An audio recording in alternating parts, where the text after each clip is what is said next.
जय हिंद दोस्तों सुधीर चौधरी को लेकर एक बड़ी खबर आ रही है।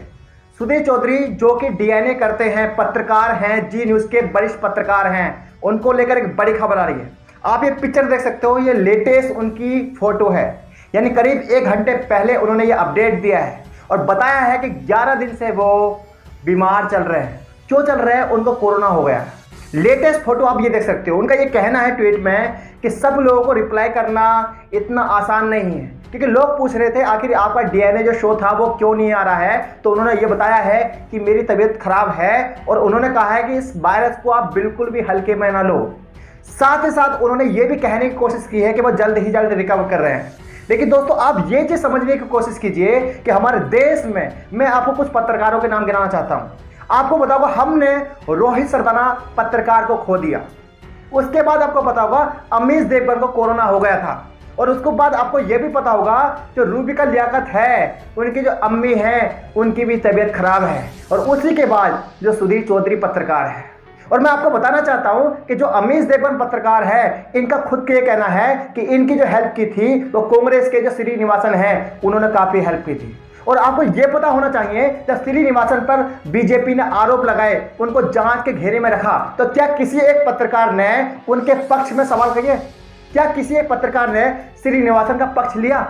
अब आप सोचिए कि कितनी बुरी पोजीशन आ गई है। यानी इस वायरस जो है हर कोई जूझ रहा है। रोहित सरदाना चले गए, अमीश देवगन को कोरोना हो गया, उसके बाद जो है रूबिका लियाकत जो उनकी अम्मी की तबीयत खराब है, यहाँ तक सुधीर चौधरी उनकी तबीयत खराब है, वो अभी भी बेड पर हैं।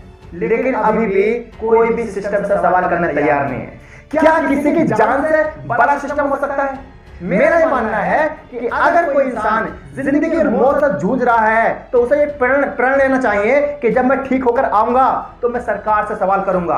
और यही उम्मीद जो है हमने आज तक से करी थी, जो कि हमारी उम्मीदों पर खरा नहीं उतरा। और यही उम्मीद जो है हमने अमीश देवगन से करी थी, लेकिन उस बंदे ने सिस्टम से कोई सवाल नहीं किया। और यही उम्मीद हमने रूबिका लियाकत से करी थी और उसने सिस्टम से कोई सवाल नहीं किया। यहां तक यही उम्मीद जो हम ये करते हैं कि सुधीर चौधरी जल्द ही ठीक होकर आए और उसके बाद वो सरकार से या सिस्टम से सवाल करें।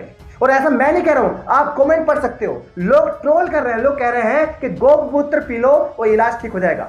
देखिए इस समय पर इस तरह की कमेंट करना मैं तो अच्छा नहीं मानता, लेकिन क्या करें, लोग वही चीज बताना चाह रहे हैं कि एक्चुअल में आपने सवाल क्यों नहीं किए। और दोस्तों ये बात वाजिब इसलिए भी हो जाती है क्योंकि 135 करोड़ के देश में मात्र 10 लोग ऐसे पत्रकार हैं। सोचिए, जब ऊपर वाले ने आपको इतना बड़ा दर्जा दिया है, यानी 135 लोगों में आपको 10 लोगों को चुना है। क्यों चुना है? ताकि आप आम इंसान की आवाज बन पाओ। लेकिन आप क्या कर रहे हो? आप सरकार का पक्ष लेकर आप उल्टा ही विपक्ष से सवाल कर रहे हो। सवाल यह है दोस्तों कि जिस तरीके से श्रीनिवासन जो कांग्रेस के नेता है वो लगातार हेल्प कर रहे हैं और आज पार्टी ने उसी को, यानी सरकार ने उन्हीं को कटघरे में ले लिया है और उन पर जांच चल रही है। ऐसे में कितने पत्रकार खुलकर आए और उन्होंने स्पेशल एक शो किया हो कांग्रेस के नेता के बचाव में? नहीं किया किसी ने। सोचिए, यानी जब हेल्प की जरूरत पड़ी तो ये सारे के सारे पत्रकार, चाहे वो कोई सा भी पत्रकार हो, चाहे वो छोटा पत्रकार हो या बड़ा पत्रकार हो, सब अपने दिल पर हाथ रख के बताइए, सब ने कांग्रेस के नेता से श्रीनिवासन हेल्प ली। यहां तक सब ने उसका फरिश्ता बोला, लेकिन जब वो बंदा फंसा, जब उस पर जांच का दायरा आया, तो किसी ने भी उसके लिए एक प्राइम टाइम नहीं चलाया, ना ही शो चलाया। इसलिए लोग सुधीर चौधरी को ट्रोल कर रहे हैं। और यही हम कहना चाहते हैं कि सुधीर चौधरी को आने वाले वक्त में अपनी आंखें खोलनी होंगी और सवाल यही रहेगा, क्या वो सिस्टम से सवाल कर पाएंगे ठीक होने के बाद भी? ये सोचना जरूरी होगा। मुझे उम्मीद है दोस्तों आप इस मैसेज को समझ पाए होंगे। और ये कहने का मकसद इतना है कि सुधीर चौधरी जल्द ठीक होकर आए और उसके बाद वो सिस्टम से सवाल करें। इसके बाद ही अगर वो सिस्टम से सवाल करते हैं तो यही असली ईमानदारी होगी, ना तो उनको फिर बेईमानी की कैटेगरी में रखा जाएगा। जय हिंद दोस्तों।